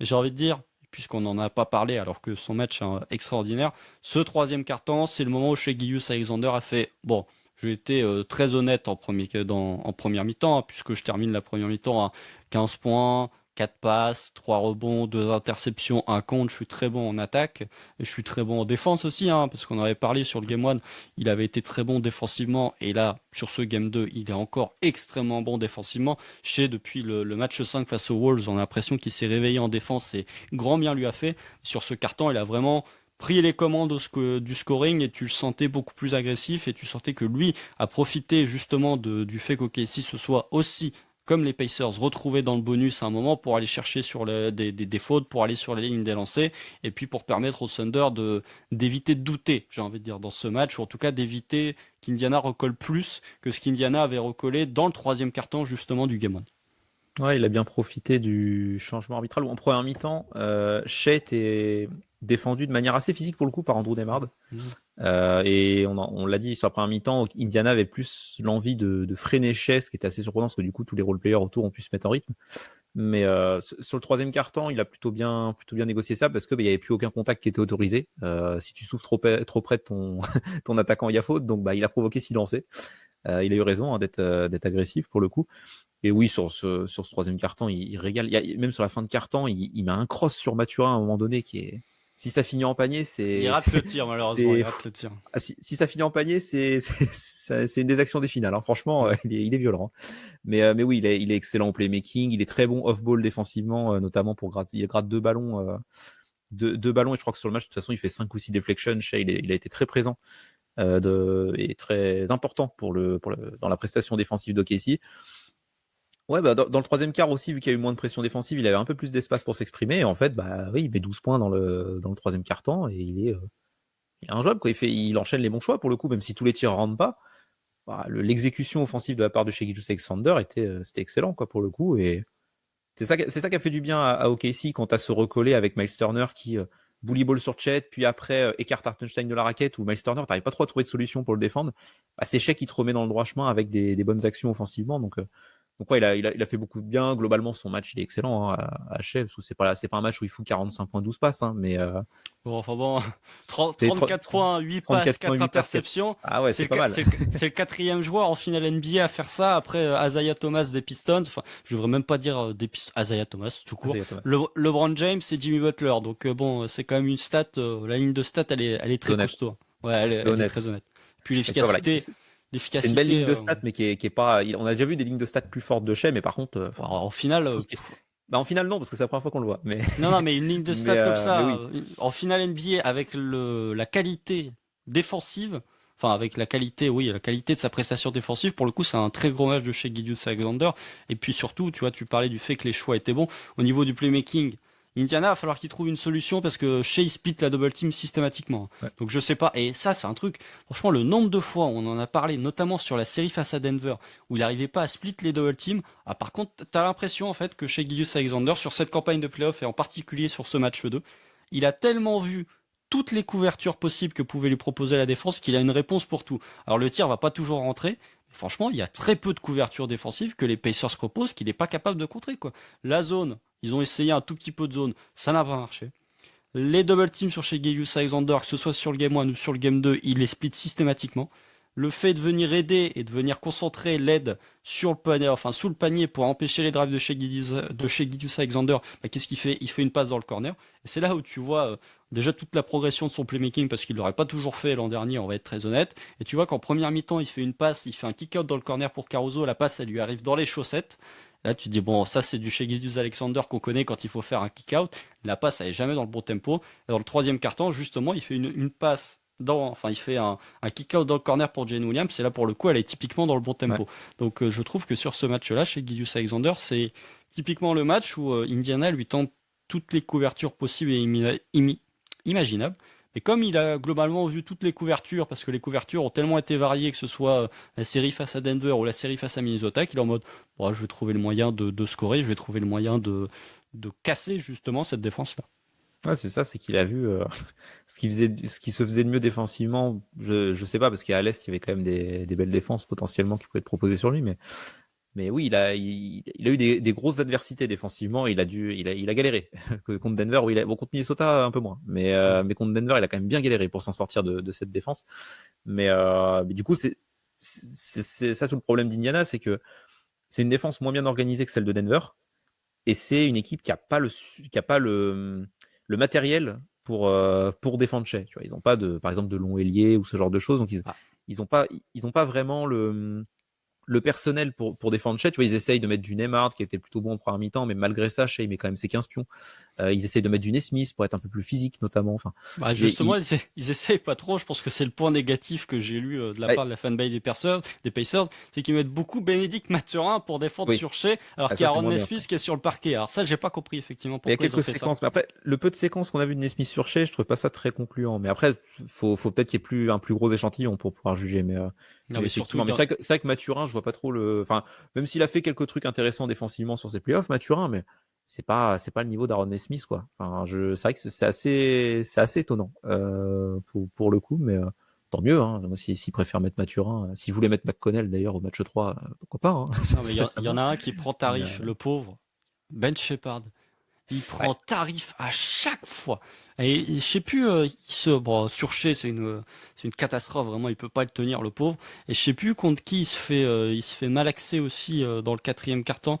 Je sais plus si c'est je crois que ça doit être J-Dub qui doit, Je à un crois, moment, il ouais. doit le mettre un petit peu dans la zone, là, où il doit le cook un petit peu.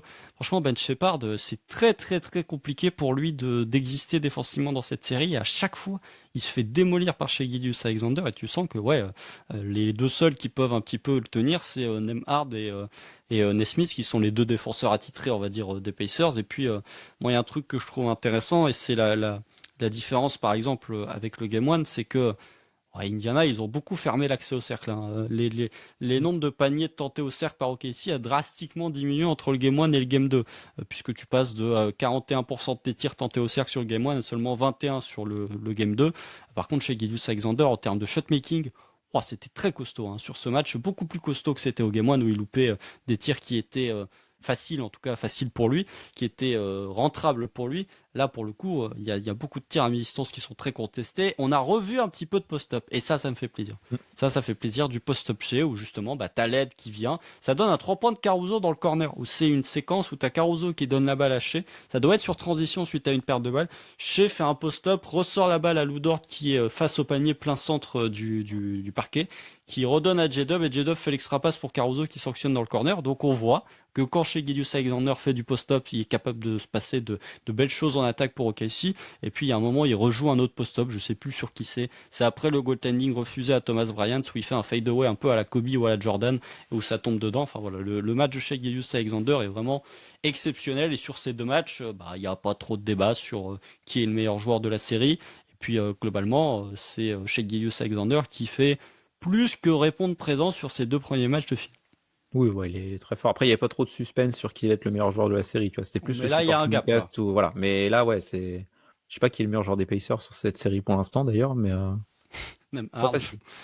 Neymar, Miles Turner, je sais pas, mais c'est pas facile. Aaron Mais Smith. ouais, oui, oui, parce qu'il y a des coups de choix, Aaron Smith. Ouais, c'est vrai que c'est pas mal. Mais oui, Shea, il y a un monde d'écart quand même avec le reste pour le coup. De toute façon, tu regardes sa shot chart, Shea, il a 6 sur 11 sur les tirs à 2-3 mètres du panier là, qui sont raquettes mais pas dans la restricted area. Mm. Et il a 3 sur 5 sur les mi-distances un peu plus longs. Voilà, il shoot à 11 sur 21 sur le match sans être à droit à 3 points. Enfin, franchement, ouais. Il provoque 12 lancers, il est très bon au playmaking, comme tu l'as dit, il est même bon défensivement. Enfin, tu peux pas franchement demander plus de la part de Shea. Hein. Là, Non, non, c'est c'est très impossible. bien. À part quand tu as un Money Time être plus présent dans le clutch, mais bon, là, il n'y a pas eu besoin. Donc, Non, on clairement, verra, clairement. on verra au prochain Money Time. Mais là, ouais, sur ce match-là, il n'y a pas grand-chose à dire pour le coup. Ouais, et puis sur cette fin de troisième quart-temps, tu vois que c'est à ce moment-là aussi où j'ai envie de dire OKC se facilite la vie comparé au Game 1, puisque au Game 1, tu termines le premier quart-temps, il y a plus 8, je crois, pour OKC, ou plus 9, quelque chose dans le genre. Mais Indiana avait déjà fait un premier run. Là, pour le coup, Indiana fait pas de run à la fin de troisième quart-temps. T'as juste un moment où t'as Nesmith, effectivement, qui se transforme en Klay Thompson, et OKC fait une zone. Et évidemment, le seul shooter des Pacers, enfin le seul shooter des Pacers présent sur le parquet à ce moment-là où tu sors la zone, c'est celui qui prend feu avec Aaron Nesmith, parce que sinon il y avait Thomas Bryant, il y avait TJ McConnell, il y avait Obi Toppin, enfin il y avait que des mecs qui n'arrivaient pas à shooter sur ce match-là. Et ben évidemment c'est le seul où Aaron Nesmith prend feu, c'est le seul qui est capable de shooter qui prend feu, mais OKC répond plutôt bien. J'ai même envie de dire qu'on peut potentiellement embrayer sur ce quatrième carton, ou le quatrième carton est en partie facilité par les rebonds offensifs, parce qu'on en a beaucoup parlé, c'est-à-dire que bah, tu peux pas te prendre un comeback si tu gardes la balle pendant 1 minute 30 d'affilée, enfin pendant 90 secondes d'affilée, parce que tu prends les rebonds offensifs à chaque fois. Et j'ai envie de dire qu'il y a un homme, ouais, même deux, mais surtout un, qui empêche les Pacers de faire ce comeback dans ce quatrième quart-temps. Alors déjà, il y a évidemment Cason Wallace qui prend beaucoup de rebonds offensifs et qui est intéressant dans cet aspect-là. C'est surtout Aaron Wiggins qui a fait non, non, non, messieurs, vous n'allez pas faire un semblant de comeback, vous n'allez même pas avoir la lueur d'espoir de faire le comeback, c'est mort. Ah oui, non, mais il a tué le match, Aaron Wiggins, c'est impressionnant, franchement. Mais oui, t'en parlais des rebonds offensifs. Alors déjà, fin de troisième quart-temps, si je voulais juste rajouter quelque chose, c'est que t'as fini aussi avec ta line-up à deux grands, sur les deux dernières Oui, minutes, là. Et ça a bien marché. Il y a eu un alley-oop par Chet, ou le dunk qui est violent, d'ailleurs, très de belle Chet pour passe. le coup, ouais. Et oui, le line-up à deux grands a fait beaucoup de bien. Et bon, bah, Indiana survit avec le coup de chaud d'Aaron Nesmith qui plante 3 tirs à 3 points de suite. Mais sinon, oui, cette line-up-là a fait du bien pour OKC. Et oui, pour embrayer sur le quatrième quart-temps, t'as chopé 5 rebonds offensifs dans le quatrième quart. T'as tout le monde qui traînait à peu près dans la zone intermédiaire pour récupérer les ballons sur les tirs ratés. Et ouais, Aaron Wiggins, bon, il est allé. C'est bizarre, hein, tu prends des rebonds off dès que tu joues un peu plus grand. Étonnant, hein. Ouais, bizarre. Bizarre, effectivement. Mais ouais, bah, Aaron Wiggins, après, il est allé te tuer ça. Il y a même eu, je crois que la première action, c'est Aaron Wiggins qui fait un pick and roll avec Hartenstein, où ça finit sur un panier, je crois d'Hartenstein, oui, parce que je crois qu'il fait une passe en retrait sur Hartenstein qui arrive ligne des lancers. C'est pas chez Enfin, ça? non, je crois que c'est Aaron Wiggins pour le coup. Ah ouais? Première possession. Attends, je vais essayer de voir le play-by-play pour Parce pas te dire de qu'au bêtises. début du quatrième quart-temps, il y a quand même Ouais, beaucoup de c'est rebonds ça. offensifs pour Première, OKC. première possession, c'est layup d'Hartenstein sur une passe d'Aaron Wiggins, ouais, c'est ça. Bon, Où il bah, cut je en m'en rappelais arrivant pas. plein axe. Mais pour le coup, oui, Aaron Wiggins plante deux gros tirs. Enfin, il te gère plutôt bien l'attaque d'ailleurs. C'est plus lui que J-Dub qui avait la balle pour le coup. Oui. Mais oui, entrée énorme de sa part parce que Caruso a été énorme en sortie de banc, Hartenstein aussi, mais c'est vraiment Aaron Wiggins qui a fait la différence, je trouve, avec du shot making, avec des bonnes décisions balle en main et vraiment, c'était ton deuxième ball handler sur ce match, quoi. Il était impressionnant. Ouais, je suis d'accord, je suis d'accord. Et t'as un gros 3 points d'Aaron Wiggins. Alors je sais plus quel est exactement le score au moment où il plante son 3 points, mais tu sens que c'est le moment où tu fais non, non, non, non, ça suffit là, c'est bon, c'est terminé votre comeback là. Je crois que ouais, voilà, c'est le moment où Tyrese Haliburton il commence un petit peu à rentrer tous ses paniers là pour Ouais. dire oula, attention, ma ligne de stats là, ça va pas. Et t'as un moment où Indiana revient à moins 19 avec un 3 points d'Haliburton, je crois où il est dans le corner, il est en déséquilibre là, pour le coup c'est un gros tir. Moins 19, 8 minutes à jouer, tu fais, oula, j'ai déjà vu ce scénario, potentiellement il y a moyen qu'ils reviennent sur un comeback, en plus Haliburton il commence à préchauffer, et t'as un 3 points de Wiggins pour faire c'est bon. Niet, là, ça suffit, merci d'être passé, mais ce sera pas pour ce match-là. Donc voilà, je trouve que le duo Caruso-Wiggins a été extraordinaire. Bon, Caruso, depuis le début des playoffs, on va pas se mentir qu'il est globalement euh, toujours juste, en tout cas il est toujours bon et même souvent extraordinaire sur beaucoup de matchs. Là pour le coup, bon bah quand t'as les deux qui tirent à 9 sur 16 à 3 points en cumulé, parce qu'on parle de l'adresse à 3 points d'OKC, OKC termine à 14 sur 36 à 3 points, mais si t'enlèves Alex Caruso et si t'enlèves Aaron Wiggins, ça tire à 5 sur 20 en cumulé. Hein. Les Mm. titulaires ils tirent à, je sais plus, mais ils doivent pas tirer très très bien, Ils sont à ils 4 tirent sur, 4 sur 9, 4 sur 12, 17. 15 sur 17. Voilà, 4 sur Ouais. 17. Donc bon, les titulaires tirent pas très bien à 3 points. On n'est même pas encore arrivé à Indiana. Donc ça vous laisse présager de la maladresse des joueurs du Thunder quand on va jouer les matchs à Indiana. Encore les joueurs du Thunder vont jouer les matchs à Indiana parce que c'est pas moi qui vais jouer les matchs. Mais en tout cas, Caruso et Aaron Wiggins ont vraiment été impériaux sur ce match. Et c'est le banc du Thunder qui fait que le banc des Pacers, Mathurin, il score un petit peu dans le quatrième quart-temps. Là, il fait un peu ses stats. McConnell, il marque un petit peu dans le garbage time. Mais globalement, les deux meilleurs joueurs en sortie de banc pour OKC, contrairement au match 1 où tu avais eu un énorme Obi-Toppin, ils étaient du côté du Thunder. Ouais. Oui, Obi Toppin. D'ailleurs, je m'étais fait la réflexion, il y a un 3 points d'Obi Toppin à un moment donné qui prend un peu, un peu à l'arrache où ça fait bord d'arceau. Je me dis, oui, il l'aurait mis au Game 1 celui-là. Mm. Celui-là, typiquement, c'était dedans. Mais ouais. Oui, le banc du Thunder a outscoré celui d'Indiana. Et c'est quelque chose qu'on peut. Enfin, c'est pas quelque chose de si surprenant que ça, même si Indiana a une belle profondeur d'effectif, c'est parce qu'OKC ils peuvent se reposer sur des joueurs, peut-être moins de joueurs en termes de quantité, mais par contre, peut-être des joueurs plus fort en sortie de banc que Indiana qui a beaucoup d'options différentes et où tu en as un qui peut sortir du lot plus que les autres, mais que ça peut changer à chaque match. Là au côté d'OKC, c'est pas le premier match d'Alex Caruso où il est très bon, hein, pour le coup. Mm. Faut plutôt compter les matchs où il a pas été bon sur cette campagne de playoff, c'est plus rapide. Mais Hartenstein, il fait encore un bon apport et Aaron Wiggins, pareil, on l'a déjà vu plusieurs fois dans ces playoffs, on a déjà vu même des performances d'Aaron Wiggins où il était capable de step up, bon, au point de mettre 17 points en finale NBA quand même. 18, Ça, 18. 18, pardon, ouais. Ça, c'était peut-être pas facile à anticiper, mais oui, enfin, OKC a la qualité en sortie de banc pour faire mal à cette équipe d'Indiana qui a tendance en plus à jouer. Alors, il joue pas avec une line-up full banc, mais tu as quand même pas mal de séquences où quand Liberton sort, souvent, t'as pas trop de titulaires sur le terrain quand même. Tu vois, t'as Siakam Mm. et à la limite, t'as un Neymar qui traîne, mais sinon, c'est pas mal de joueurs de banc. Donc, je sais pas s'ils modifieront ça d'ailleurs, Indiana. J'ai l'impression que non. Ouais, Mais, c'est pas trop dans leur principe, mais on va dire que les minutes où OKC peut vraiment appuyer sur ce Game 1 et sur ce Game 2, c'est les minutes où t'as ni Haliburton, ni Miles Turner, j'ai l'impression. ouais. Ouais, parce que les minutes avec Siakam, oui, même quand Siakam te fait mal, en soi, il est utilisé plus comme un finisseur, donc c'est pas lui qui Mm. va te créer de l'attaque. Franchement, et puis Andrew Nembhard, même si c'est un bon joueur, Andrew Nembhard, c'est quand même pas le même niveau de création offensive qu'Haliburton, et effectivement, le spacing est pas le même non plus avec Thomas Bryant qu'avec Miles Turner. Oui. Oui, c'est la line-up qui te fait le plus mal. Et puis, bah, quand sur ce match, tu arrives à museler Haliburton, où franchement, on l'a pas vu, hormis dans le quatrième quart, et puis bah, premier quart-temps où il a créé un peu d'attaque, mais franchement, avant le quatrième quart-temps, il a 5 points, quoi, à 2 sur 7, et bah, il a été transparent. Tu vois. J'avoue que j'ai pas assez fait attention à ça pour voir à quel point est-ce que Lugensdort a été un Tyrese Haliburton. Je sais pas si En à fait, il quel le point prenait il a eu de tellement haut. l'impact, mais ouais, c'est ça. Il le pressait tellement haut, il lui mettait tellement de pression qu'en fait, Haliburton touchait pas la balle tant que ça. Mm. Finalement, sur les 3 premiers cartons. Ouais, et puis comme en plus, il y avait, pour le coup, au début, il y avait beaucoup d'aides d'OKC sous le panier pour justement essayer de contrer Haliburton s'il arrivait à passer le premier rideau et un Lugensdort qui était très haut. Et comme à la fin, il prenait même plus la balle, tu n'avais même pas besoin de t'ajuster comme ça. Donc clairement, c'était au bénéfice d'OKC. Après, voilà, on connaît Tyrese Haliburton, on sait qu'il est quand même capable de bien se réveiller, même s'il y a un point qu'on n'a pas évoqué et qu'il faudrait quand même évoquer sur ce match, parce que les fans des Pacers nous disaient oui, mais machin, Indiana va pas perdre 24 ballons, machin truc muche. Indiana a quand même perdu 15 ballons sur ce game 2. Et surtout, Haliburton, il termine avec 5 turnovers pour 6 passes. Tyrese Haliburton, le roi du ratio assist-turnover, voilà, il termine à 1,25 ou même pas 1,15 de ratio assist-turnover, un peu comme ce qu'OKC avait pu faire avec Nikola Jokic, et que t'enlèves la capacité de playmaking, même s'il y a des tirs à 3 points qui sont pas tombés dedans. Enfin bref, la finalité, c'est qu'il fait 6 points, 5 turnovers. Le seul moment des playoffs où Haliburton perd 5 ballons, c'est le match 4 face aux Bucks. Il perd 5 ballons, par contre, il fait 15 passes décisives. Là, il perd Ouais. 5 ballons, mais il en fait 6. Et globalement, Tyrese Haliburton, si on prend son total d'assists depuis le début de la série sur les deux premiers matchs, 12 assists, total de turnover, 8 turnovers. Donc on est clairement, Pour Tyrese Haliburton, pour 1,66 de ratio assist turnover, pour Tyrese Haliburton, c'est pas bon. Donc on va voir s'il est capable de faire ça enfin, on va voir si la défense du Thunder est capable de faire ça sur le match 3. Mm. Ouais.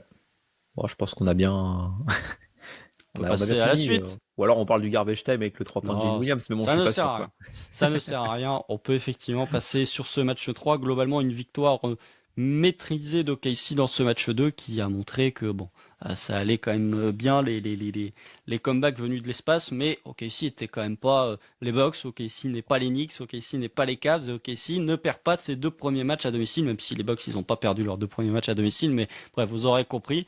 Série qui revient à partout, match 3 dans la nuit de mercredi à jeudi. Ce sera à 2h30, ce sera du côté d'Indiana, les fans des Pacers qui vont faire beaucoup de bruit. Tom, au-delà du fait de potentiellement la projection qu'on peut faire sur ce match 3, est-ce que effectivement on peut se dire qui est peut-être un raisonnement dangereux, parce que c'est le raisonnement qu'on s'était fait face à Denver, et je pense que c'est le raisonnement que beaucoup d'équipes se sont faites face aux Pacers, même si finalement elles ont toujours été menées 2-0, que sur le match 1 et sur le match 2, OKC semble être, quand tout est lié, quand tous quand tout est ajouté, enfin, quand tout est dans le bon ton, et que tu ajoutes tous les petits détails sur la défense, sur l'attaque, sur les role-players, on peut dire qu'OKC bénéficie peut-être d'un plafond en tout cas plus élevé que cette équipe des Pacers.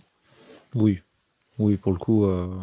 Après, ça, c'est pas spécialement une surprise, entre guillemets, quand tu vois les régulières, quand tu vois même enfin, tu vois, ça avait été discuté en preview, enfin, Indiana, ils ont gagné leur série assez largement à l'Est, mais aussi parce qu'il y a eu des comebacks de dingue, parce qu'il y a eu des circonstances, on va dire, qui allaient dans leur sens. Alors, ils ont très bien profité, faut le faire, hein. Mais oui, c'est pas spécialement une surprise de se dire que OKC est la meilleure équipe des deux. En tout cas sur l'affrontement. Ça veut pas dire que OKC va prendre les 2 matchs à Indiana forcément et foutre un blowout au game 5 et hop, champion mon Non. frère. Non. De toute façon, on ne voit pas plus loin que le Game 3, de toute façon. Voilà, c'est ça. Donc voilà, mais c'est vrai que quand on regarde même le contenu de ces 2 premiers matchs, waouh, franchement OKC dans 9 fois sur 10, ils sont à 2-0 quoi. Franchement, et là tu as ce scénario du game 1 qui est Mais c'est les complètement dingue Pacers. parce que voilà, les Pacers de cette année sont L'exception. des sorciers, voilà, sont des sorciers, sont un Poudlard. Mais voilà, donc ils ont quand même pris un match. Mais quand tu regardes le contenu, OKC semble être la meilleure équipe. Pour le coup, la réaction Game 2 est rassurante dans le fait que t'as pas vraiment laissé la porte ouverte, comme tu disais, à Indiana. Où là, dans le Game 1, certes, tu prends un comeback, mais oui, dans le troisième quart-temps, ils étaient revenus à -6. Il y avait -9 parce qu'il y avait le pull-up de Shea, mais ils étaient quand même revenus à -6 déjà à ce moment-là, donc le match était un peu plus serré. Là, t'as pas vraiment laissé d'espoir à Indiana. Et ce qui peut être un peu rassurant, on va dire, c'est que Indiana est pas forcément souverain à domicile. Tu vois, c'est pas une forteresse imprenable, Indiana, même si ils ont pas un mauvais bilan à domicile non plus sur ces playoffs, mais c'est Il est pas. moins bon qu'à l'extérieur. Ouais, c'est ça. C'est que Indiana domicile ou l'extérieur, j'ai l'impression que ça change pas grand-chose pour eux. Pour OKC, ça peut changer en termes d'adresse au tir notamment, On va en parler. mais pour Indiana, t'es OKC, t'as réussi à prendre des matchs, bon à Memphis, ok, mais t'as réussi à prendre des matchs à Denver et à Minnesota. Je sais pas si Indiana c'est l'endroit où c'est le plus dur de prendre au moins un match. S'il va falloir le faire quand même pour le coup. Mais Oui, et puis moi, effectivement, le truc, c'est que on avait parlé sur le Game 1. Alors, déjà, il y a un truc qui va être très rigolo, c'est qu'on va avoir Indiana Game 3. Indiana n'a pas gagné un Game 3 depuis le début des playoffs face à OKC Game 3. Et OKC Game 3, c'est plus 29, enfin moins 29 face aux Grizzlies avant la blessure de Ja Morant. C'est le clutch catastrophique face aux Nuggets avec l'overtime absolument dégueu. Et c'est le moins 42 face aux Wolves. Donc potentiellement, préparez-vous, on peut avoir un des pires matchs de l'histoire de basket parce que vraiment les deux équipes sont, dès qu'il faut jouer à Game 3, c'est catastrophique quoi pour elles. Donc moi je trouve ça après assez rigolo. si les deux sont mauvais, il y aura peut-être 3 overtime, ça va être un match de dingue, mais juste il y aura 86-84 quoi. Ouais, Ça va être horrible. c'est possible, c'est possible. Mais non, mais globalement, c'est une équipe d'Indiana qui est plus prenable à domicile qu'à l'extérieur parce qu'ils tirent moins bien à 3 points. Mais j'ai envie de dire, c'est que Indiana à domicile, il ne tire que à 38%. Alors ouais, c'est moins bien que les 40 à l'extérieur. Par contre, OKC tire à 29% à 3 points sur les matchs à l'extérieur. Donc, le delta en termes de perte d'efficacité, il est plus important pour OKC entre les matchs à domicile et à l'extérieur qu'Indiana pour les matchs entre extérieur et domicile. Donc je suis pas sûr que ce soit vraiment à l'avantage du Thunder, mais oui, si on doit un petit peu se projeter rapidement sur ce match 3, l'objectif ça va être globalement d'avoir cette attaque, ou en tout cas d'avoir autour d'un Shai Gilgeous-Alexander qui est stellaire, d'avoir le fait que ton banc est performant, Chet Holmgren est performant, Jalen Williams est performant, et tu vois que globalement, c'est un peu ce qu'on avait dit sur la fin de série face aux Wolves, c'est qu'à partir du moment où l'attaque du Thunder commence à tourner, c'est une équipe qui est borderline imbattable. Et comme au Game 1, on avait souligné le fait que le match était perdu offensivement, sur ce Game 2, bon, tu le gagnes défensivement et tu crées de l'attaque via ta défense, mais malgré tout, c'est aussi l'exécution sur demi-terrain qui fait que tu remportes ce match. L'attaque, enfin en tout cas la clé sur ce Game 3, justement, sera une nouvelle fois d'être performant en attaque. Ouais. Oui, parce que la défense d'OKC sur les 2 premiers matchs elle est satisfaisante. Donc, sur le Game 1, t'as un peu craqué sur la fin, mais quand t'as une adresse aussi forte sur les Money Time, c'est pas facile. Mais globalement, la défense d'OKC respecte son rang. Mais oui, c'est plus offensivement où il y a de la variance, quoi. Parce que la défense d'OKC t'apporte déjà un plancher très haut. Donc, et c'est assez rare de les voir s'effondrer. Bon, hormis le fameux match 3 contre les Wolves où là, il y avait rien Même le qui allait. match 4. Ouais, voilà. Là, les 2 matchs à Minnesota, défensivement, c'était pas trop ça. Hmm. Mais tu vois, le match 4 à Minnesota, OKC était à droit, par contre. Ouais, ouais, tu Attention, vois. ça arrive pas souvent, hein, C'est la seule mais fois. La seule fois où Kessie a été à droite à l'extérieur, c'est celui-là. Voilà. on sait jamais, hein, on sait jamais, ça peut arriver, mais Ah, c'est le dernier match à l'extérieur en date. C'est peut-être le début de série. c'est Attention. peut-être le début, voilà, c'est peut-être le début d'une série, peut-être quelque chose qui s'est débloqué, peut-être que Lugensdort va shoot à 4 sur 9 à 3 points. C'est non. Ouais, ça va être dur. Mais oui, voilà, ça va passer par ton attaque et par de l'exécution, comme tu l'as dit. En plus, moi, ce qui me rassure entre guillemets, c'est que là où les autres séries, ok, ici l'attaque était quand même vachement dépendante des pertes de balles que tu provoquais. Pour l'instant, ce match 2, par exemple, contre Indiana, où tu as bien exécuté offensivement, comme on en a parlé, sur transition, t'as pas spécialement sanctionné, quoi. Donc en fait, c'est sur de l'exécution, c'est sur de la manière d'exploiter la défense adverse qui est pourtant en place.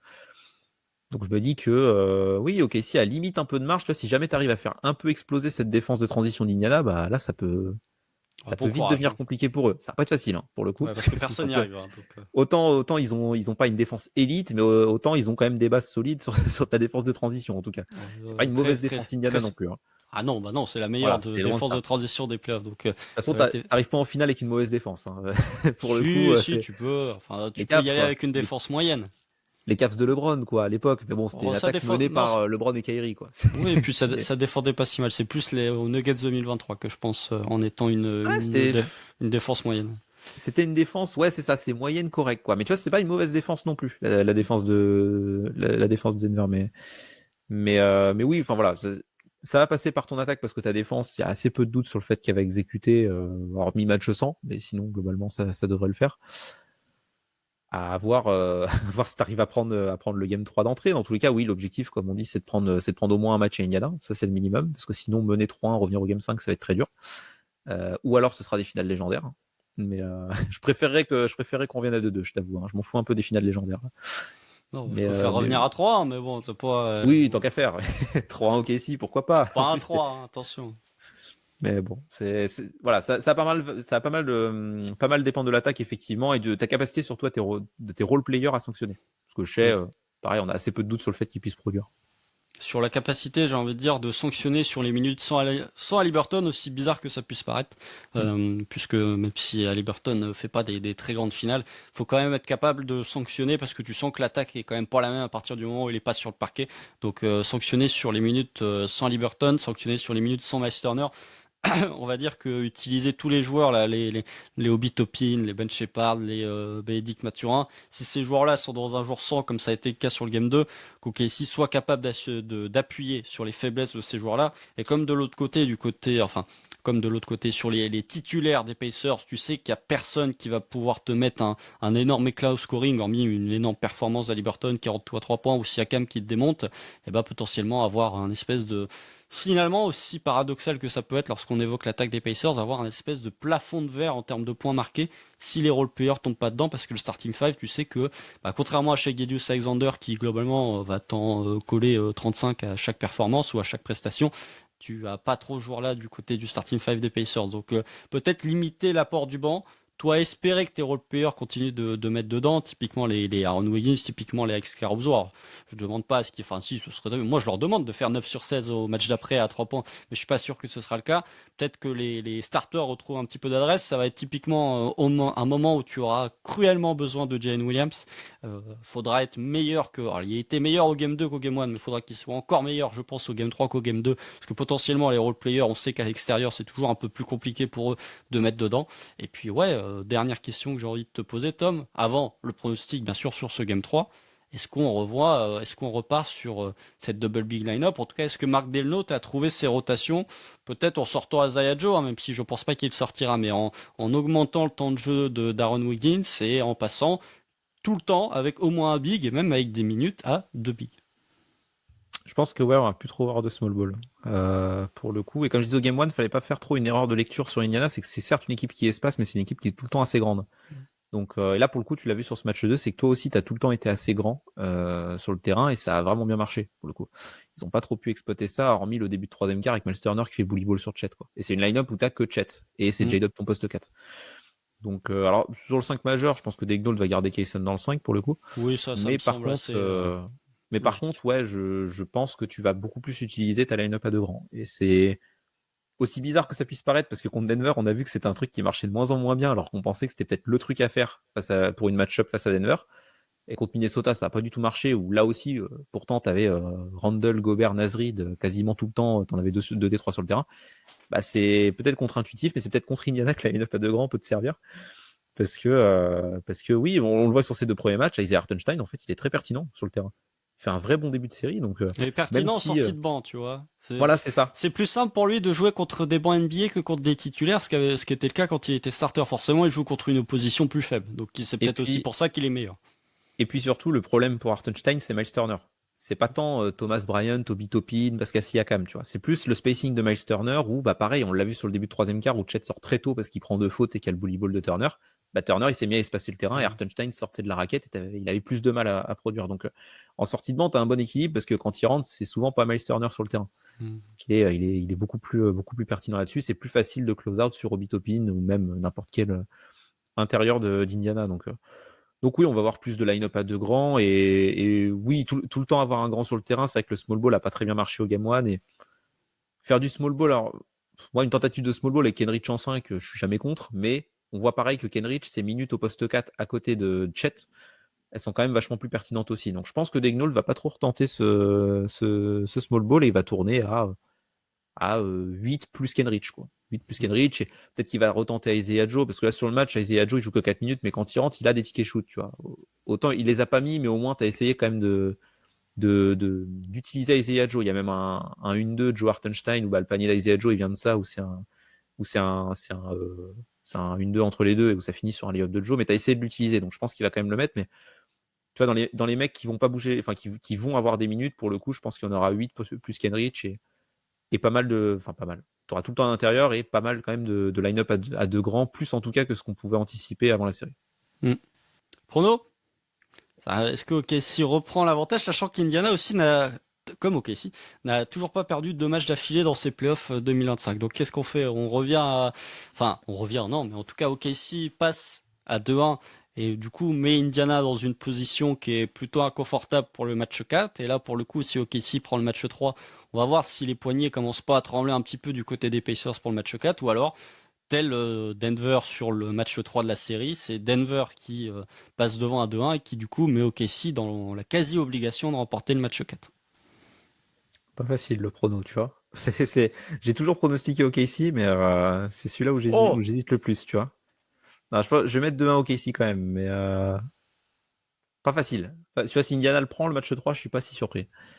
Euh, Après, tu vois, le manque de superstar d'Indiana, même s'il y a Liberton, on peut le considérer peut-être comme une superstar, mais c'est pas, tu vois, c'est pas le niveau de Nikola Jokic, Nikola oui, Jokic c'est contre pas un Denver top pour le 3 coup. NBA, Voilà, c'est effectivement. ça. C'est pas un top 3 ni même top 5 NBA pour le coup.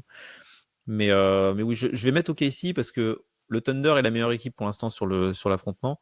J'ai l'impression quand même que hors comeback d'Indiana, OKC a même une petite marge sur les Pacers en termes de niveau. Ouais, mais hors comeback, ça c'est Mais hors toujours. comeback, c'est ça le Voilà, souci. c'est le problème avec les Pacers, c'est que c'est hors comeback. Donc j'ai envie de Ouais, dire, ok, si, il y a une petite marge, mais bon, le comeback, il arrive assez souvent chez eux. Donc.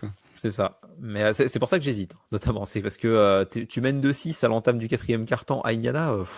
Alors, ils ont fait, hormis le match 5, là, improbable face aux Bucks, les Ouais, comebacks, ils se sont toujours fait à à l'extérieur. l'extérieur, ouais, surtout. C'est vrai. Mais bon, Indiana, je pense qu'ils sont capables aussi, hein, pour le coup, hein. Oui. Ils peuvent innover, hein.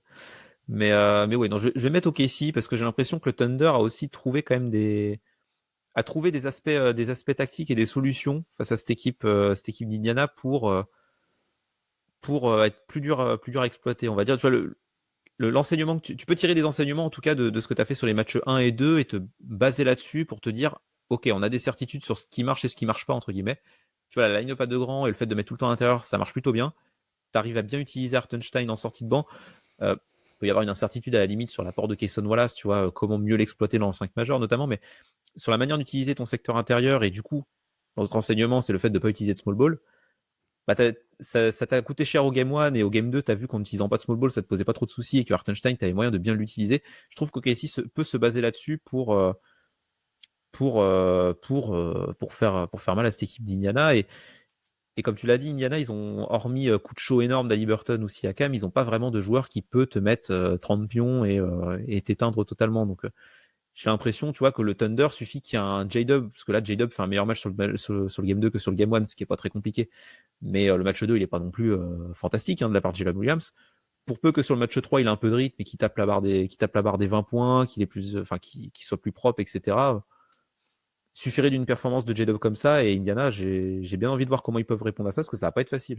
Ça va pas être facile pour eux, pour le coup. Donc Oui. je dirais OKC qui gagne, si on met un écart, plus 10. Allez. Non, pas d'écart, pas d'écart. Non, non, plus, enfin, OKC qui repasse devant, plus de, enfin, 2-1 OKC, avec potentiellement, je l'annonce, peut-être que je vais me planter. C'est pas source, enfin, c'est pas source ça va probablement pas se réaliser. En tout cas, c'est pas sur le truc, c'est pas le truc sur lequel il faut le plus parier. Un gros match de Jane Williams, voilà, sur ce match 3, qui permet au KC de repasser à 2-1 dans la série. Mais voilà, on a été très très long sur ce débrief du Game 2. Merci à celles et ceux qui sont allés jusqu'au bout. N'oubliez pas, vous pouvez vous abonner à cette chaîne YouTube, vous pouvez mettre des petits pouces, vous pouvez mettre des commentaires. Enfin voilà, les choses habituelles. C'est le, je sais plus combienième podcast débrief de playoff, donc vous commencez à avoir l'habitude. On se retrouve donc jeudi ou vendredi pour débriefer ce Game 3. On essaiera de faire jeudi, mais au niveau des calendriers, ça va être potentiellement plus compliqué que ce que ça a été depuis quelques temps en playoff.